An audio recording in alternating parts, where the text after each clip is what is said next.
ایک ہاسٹل کے کمرہ نمبر 313 کا راز۔ شہر کے پرانے حصے میں واقع گورنمنٹ کالج کا ہاسٹل اپنی خاموشی اور بوسیدہ عمارت کی وجہ سے مشہور تھا۔ دن کے وقت تو سب کچھ معمول کے مطابق لگتا، مگر رات کے اندھیرے میں یہ عمارت کسی اور ہی دنیا کا حصہ محسوس ہوتی، خاص طور پر کمرہ نمبر 203، جس کے بارے میں کہا جاتا تھا کہ وہاں کوئی زیادہ دن نہیں ٹھہرتا۔ اسد، جو ایک نیا طالب علم تھا، پہلی بار ہاسٹل آیا تو اس نے ان باتوں کو محض افواہیں سمجھا۔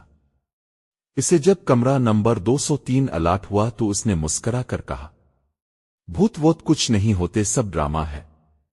اس کے روم میٹ حارث نے ہلکی آواز میں کہا، یار مذاق نہ کر، پچھلے سال یہاں ایک لڑکا رہتا تھا، اچانک غائب ہو گیا۔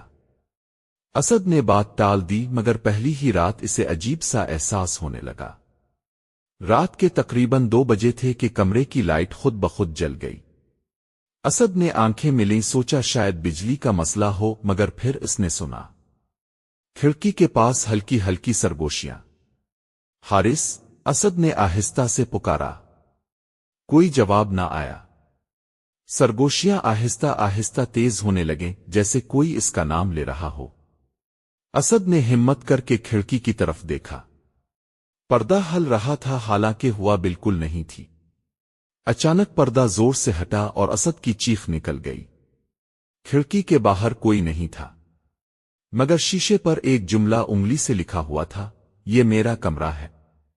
اسد کے ہاتھ کانپنے لگے۔ اسی لمحے حارث کی آنکھ کھلی۔ کیا ہوا؟ اسد نے شیشے کی طرف اشارہ کیا، مگر تحریر غائب ہو چکی تھی۔ اگلے دن اسد نے ہاسٹل کے پرانے وارڈن چودھری صاحب سے بات کی۔ وہ کچھ دیر خاموش رہے، پھر بولے، بیٹا، کچھ سچ ایسے ہوتے ہیں جو نہ پوچھے جائیں تو بہتر ہوتا ہے۔ مگر اسد رکنے والا نہیں تھا۔ اس نے لائبریری میں پرانے ریکارڈ دیکھے۔ وہاں اسے ایک فائل ملی جس پر لکھا تھا، طالب علم فہد، سال 2017۔ فائل کے اندر لکھا تھا کہ فہد ایک ذہین مگر خاموش لڑکا تھا جو اکثر اکیلا رہتا۔ اس کا کمرہ 203 تھا۔ ایک رات وہ اچانک غائب ہو گیا۔ نہ کوئی لاش ملی، نہ کوئی نشان، بس اس کے کمرے کی دیوار پر خون سے لکھا تھا، میں واپس آؤں گا۔ اسی رات اسد نے فیصلہ کیا کہ وہ سچ جان کر رہے گا۔ رات کے 12 بجے اس نے کمرے کی لائٹ بند کی اور جاگتا رہا۔ گھڑی کی سوئیاں جیسے رک سی گئی ہوں۔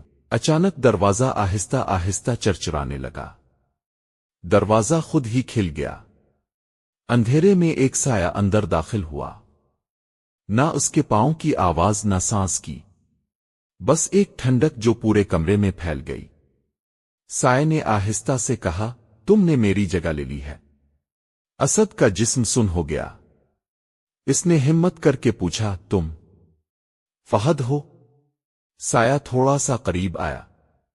اب اس کا چہرہ دکھائی دینے لگا، پیلا، خالی آنکھیں اور ہونٹوں پر ادھوری مسکراہٹ۔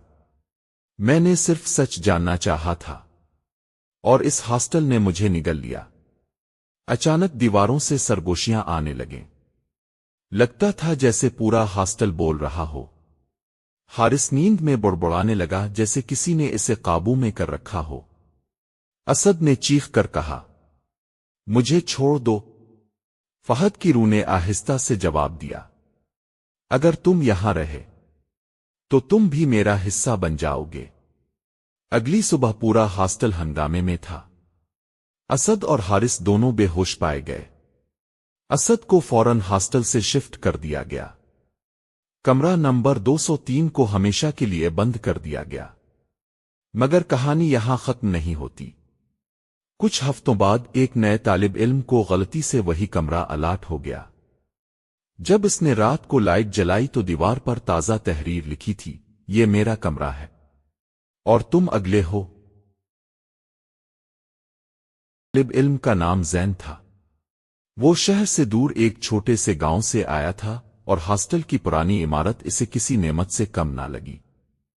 جب اسے کمرہ نمبر 203 الاٹ ہوا تو اس نے وارڈن سے پوچھا بھی نہیں، بس خاموشی سے چابی پکڑی اور کمرے میں آ گیا۔ کمرہ عجیب حد تک ٹھنڈا تھا، حالانکہ گرمیوں کا موسم تھا۔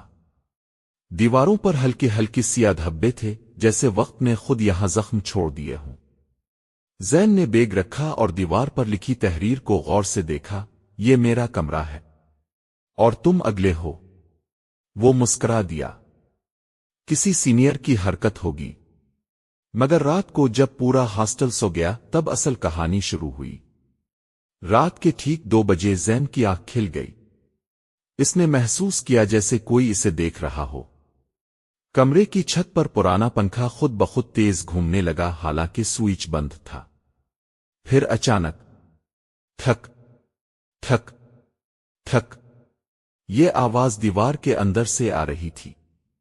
زین پسینے میں نہا گیا۔ اس نے کان دیوار سے لگایا تو آواز صاف ہو گئی، جیسے کوئی اندر سے دستک دے رہا ہو۔ کون ہے؟ اس نے لرزتی آواز میں پوچھا۔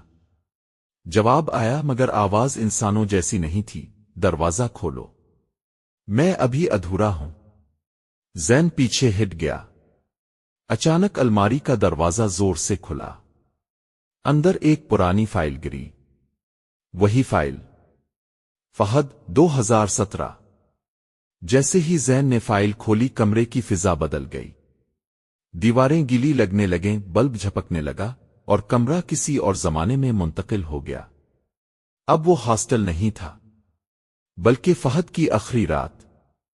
زین نے دیکھا کہ فہد میز پر جھکا کچھ لکھ رہا تھا۔ اس کی آنکھوں میں خوف تھا۔ فہد بڑبڑا رہا تھا، یہ جگہ زندہ ہے، یہ ہمیں چھوڑتی نہیں۔ اچانک کمرے کے چاروں کونوں سے سائے نکلے۔ وہ سائے انسانوں جیسے تھے، مگر ان کے چہرے خالی تھے۔ انہوں نے فہد کو گھیر لیا۔ فہد چیخا، مگر آواز دیواروں میں جذب ہو گئی۔ زین نے آنکھیں بند کر لیں۔ جب نک کھلی تو وہ دوبارہ کمرہ 203 میں تھا، مگر اب وہ اکیلا نہیں تھا۔ سامنے فہد کھڑا تھا۔ تم نے سب دیکھ لیا، فہد نے کہا۔ اب تم بھی جانتے ہو کہ یہ ہاسٹل صرف عمارت نہیں، یہ قید خانہ ہے۔ زین نے کانپتے ہوئے پوچھا، تم سب کو کیوں بلاتے ہو؟ فہد کی آنکھوں میں نمی آ گئی۔ کیونکہ اگر کوئی میری جگہ نہ لے تو میں کبھی آزاد نہیں ہو سکتا۔ اسی لمحے دروازہ زور سے بند ہو گیا۔ دیواروں پر دراڑیں پڑنے لگیں۔ ان دراڑوں سے سرگوشیاں نکلنے لگیں۔ سینکڑوں آوازیں، پرانے طالب علم، سب قید۔ زین کو سمجھ آ گیا کہ اب 2 ہی راستے ہیں، تو وہ فہد کی جگہ لے لے، اس قید کو توڑ دے۔ اس نے پوری طاقت سے فائل زمین پر پٹخ دی۔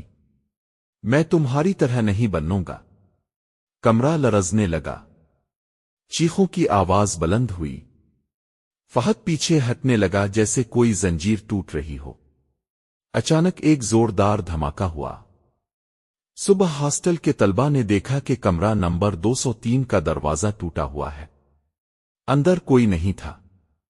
دیواریں بالکل صاف تھیں، جیسے کبھی کچھ لکھا ہی نہ ہو۔ لیکن اس دن کے بعد کمرہ نمبر 203 دوبارہ کبھی نہیں کھلا۔ اور آج بھی اگر کوئی اس بند دروازے کے پاس سے گزرے تو ٹھیک 2 بجے پر ایک آواز سنائی دیتی ہے، کیا تم میری جگہ لوگے؟ جو لڑکے ہاسٹل میں رہتے ہیں وہ بھول کر بھی اس بند کمرے کے پاس نہیں جاتے، اور ہاسٹل انتظامیہ بھی نئے لڑکوں کو وہ کمرہ الٹ نہیں کرتے، کیونکہ پچھلے حادثات کی وجہ سے اب وہ کمرہ نمبر 203 کو کھولتے نہیں ہیں۔